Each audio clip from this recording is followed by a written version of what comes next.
We still are waiting for the Rockaway reformulation plan. We have a Howard Beach plan. There are many parts of this borough that historically have flooded, and it's only going to get worse. And unfortunately, if we do not address climate change, we will continue to lose lives across not just this borough, but across this country and state. And we don't have to look any further than Louisiana to see what also happened there as well.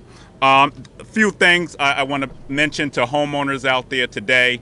Please document all of your losses. I've spoken to some homeowners here.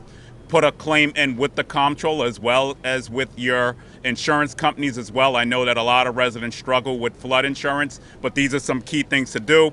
I'm also asking companies to allow their workers to work remote on today. And if you're not an essential worker, to really stay off of the roads as well. For the neighborhoods of Whitestone, College Point, and parts of Flushing, Left Rack, I want you to know that we are here. I've asked the governor on today for assistance to our small businesses and to our homeowners as well. And she's given her stamp of approval on all of those things. So there's a lot of work that needs to be done.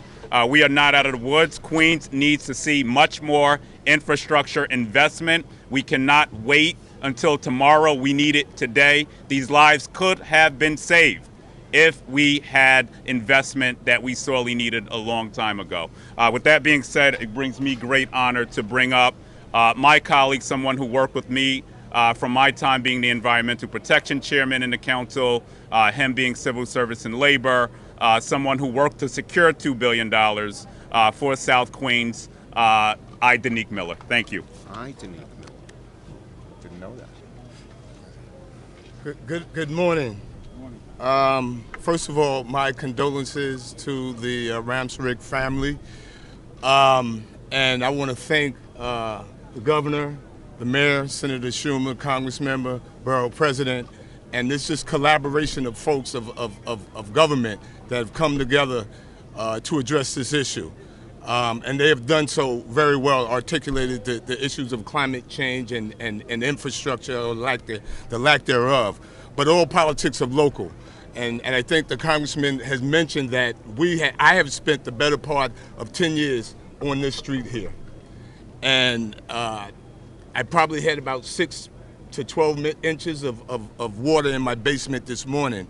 But I always say that you feel like the man with no shoes until you come over here on 183rd Street, and then you see the man with no feet, right? Where I bet you this is my mother. Every time you get to a mic, Tell your mom you're okay. Let me talk to your Better mom. pick that up. All right. Mom, your son's doing okay. He's doing a press conference. So, you got your little boy in good hands. Oh my God! He's looking good. He's safe. Gotta make sure it's his mother. Oh, she got it. You know, it's my mother, right? So,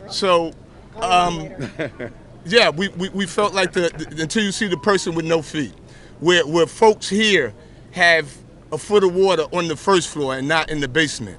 And the cruel irony is, as Borough President Richards indicated, of the $2 billion in infrastructure that was spent, in nearly half the city's infrastructure budget, spent here in Southeast Queens, the priority was 183rd Street.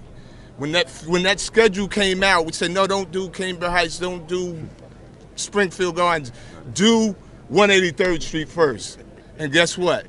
They did. And then they did it again because it wasn't done right the first time. And we're still here today.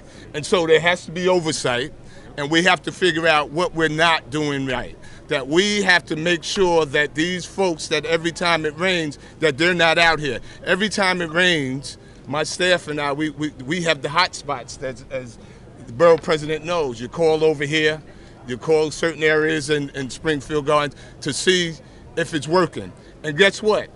2 weeks ago when we had the major flood, then the record breaker, we were okay. This was different. And the loss of lives are unacceptable.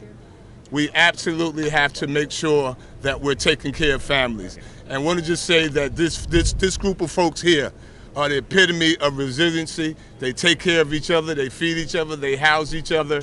And we're here with you. We're going to continue to be here with you. Again, I want to thank the governor, Senator Schumer, the mayor, just for the collaboration of resources that are going to be here in Queens. We want to make sure that that we're all here to make sure that this is done equitably, and that these folks here that have been suffering so long suffer no more. Thank you. Good job. At this point, we'll take questions.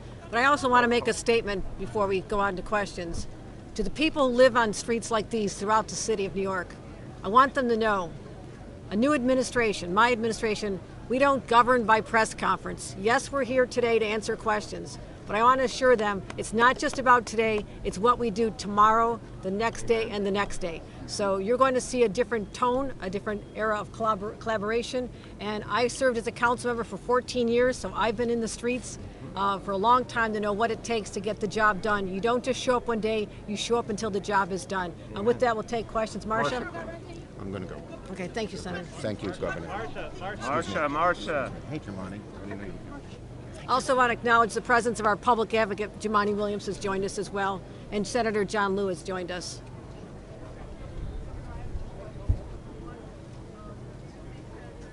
Can't hear.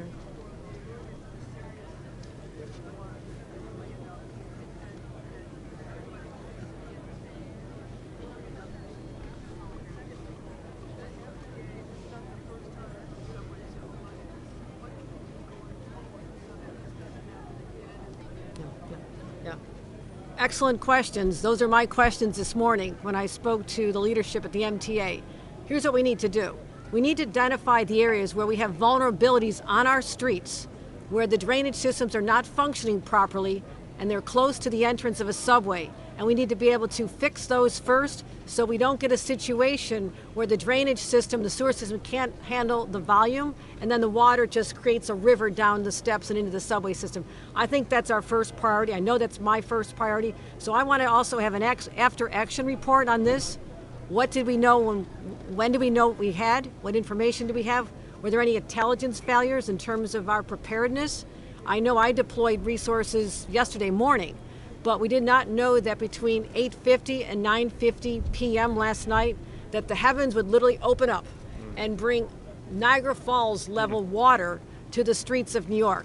Could that have been anticipated? I want to find out. Is that something we should have known in advance? And the question is, should we have shut down subways earlier? You have to realize many people are already on the subways. We shut them down. They're trapped underground. That is not an option, but I want to assess why we don't stop people from new passengers from going down the stairs into them. It's all should be about evacuation, not bringing new people into the system at the time. And your first question was?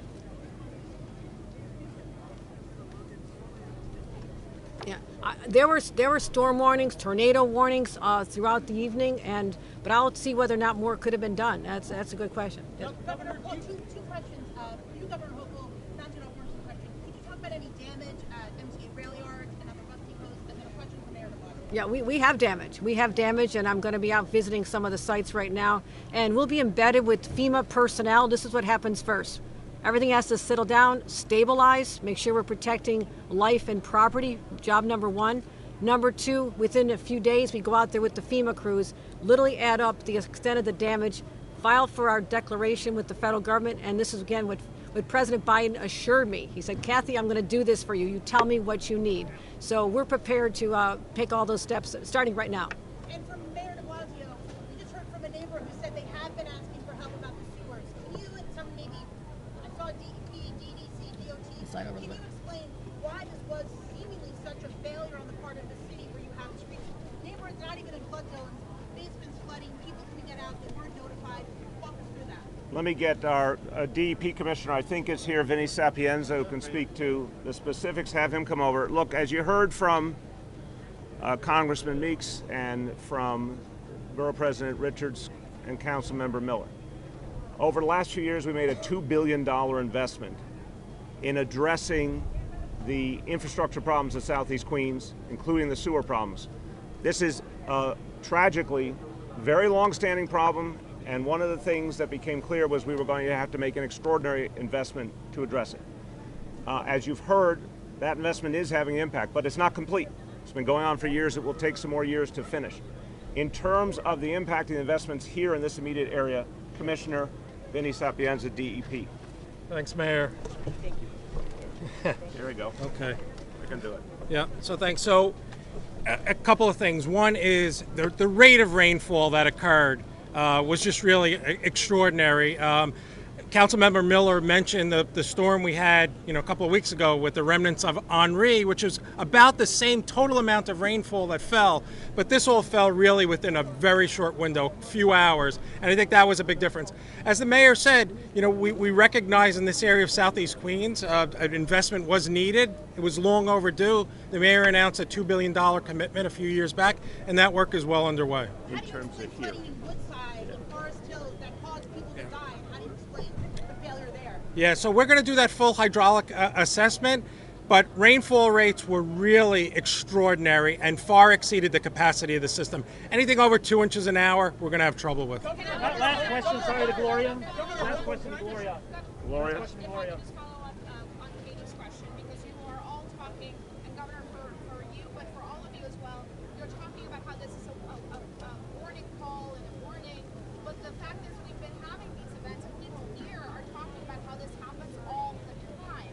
We've had 2 hurricanes in the last couple of days, and you're talking about the need for investment. But what do you say to people who are here right now, who aren't sure if the next time it rains a lot, that they're going to be in the same position that they were last night, and that their lives are in danger?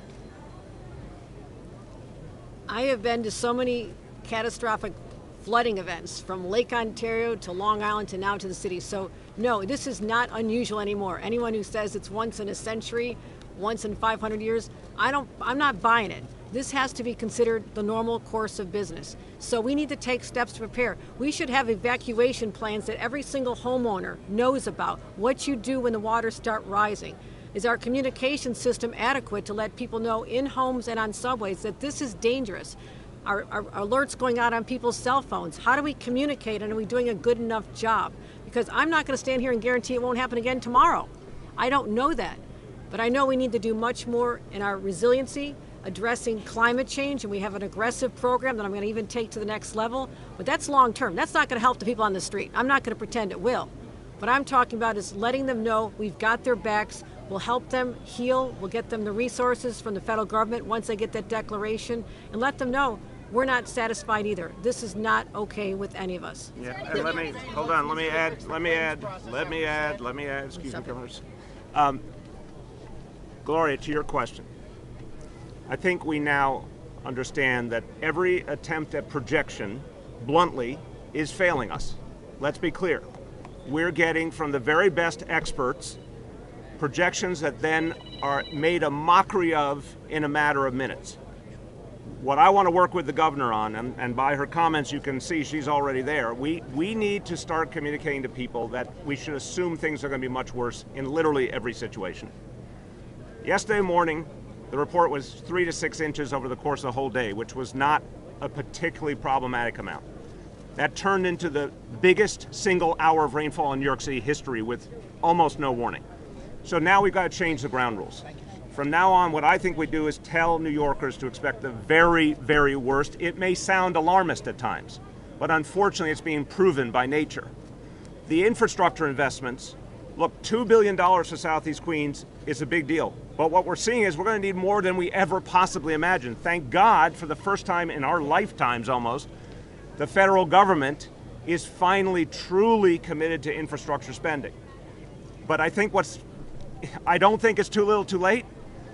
I think it would have helped us a hell of a lot more a few decades ago, but we're going to be playing a lot of catch-up. But we're talking not billions, tens of billions, even hundreds of billions to really be able to make people safe. Let me just say one thing on that. The $3.5 million that we're trying to get through in the reconciliation bill is to deal just with that. That's why that's such a big issue in Washington, D.C. Not just the 1.8 for infrastructure, but when we're talking about climate change, when you're talking about housing, when you're talking about making sure that we have the resilience for the future, not for today, just for today, but for the future, we must get this $3.5 trillion bill done. And that's what it's all about in Washington, D.C., and we're coming together to do that. Okay. Thank you. All right, thank you, everybody. We just heard the mayor say there's a strength picture. Who are you asking? Can we get an update on the victims? Do you have the specifics? Just first, our hearts go out to all the victims. It's an unimaginable loss for New York City and for Queens. Right now, and we pray that the number does not go up further, we have 9 confirmed victims. 8 of the 9 victims are in the borough of Queens. 8 of the 9 victims also took place in residential homes in basements. The latest victim that we have is a individual that passed away after a vehicle accident on the Grand Central Parkway, and that individual was discovered in the backseat of the car within the last hour. So again, we pray that the number does not go up from there, and certainly in the NYPD and all city workers, our hearts go out to all the victims for this terrible tragedy. Thank you. Sorry. Yeah. Hey, how you doing, brother? Good to meet you.